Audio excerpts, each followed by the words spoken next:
tueur de DRH, Gabriel Fortin est jugé en appel à partir d'aujourd'hui par la cour d'assises de l'Isère. En première instance, l'ingénieur de 48 ans n'avait décroché que quelques mots. Ni remords, ni regrets pour les 3 assassinats pour lesquels il avait été condamné à la prison à perpétuité. Ceux de 2 DRH qu'il avait licenciés et d'une directrice de Pôle emploi. Ce silence, les familles de victimes s'attendent à le retrouver aujourd'hui, Jean-Luc Boujon. Il y a 1 an à Valence, personne n'avait pu faire vaciller Gabriel Fortin, ni les 13 avocats des parties civiles, ni les proches des victimes, ni même sa propre mère qui, dès le premier jour du procès, avait pourtant supplié son fils de parler, de s'expliquer.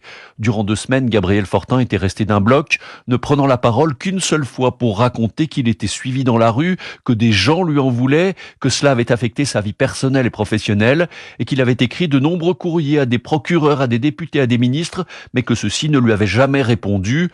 Bref, Fortin était apparu comme un homme paranoïaque et sans aucune empathie pour les victimes.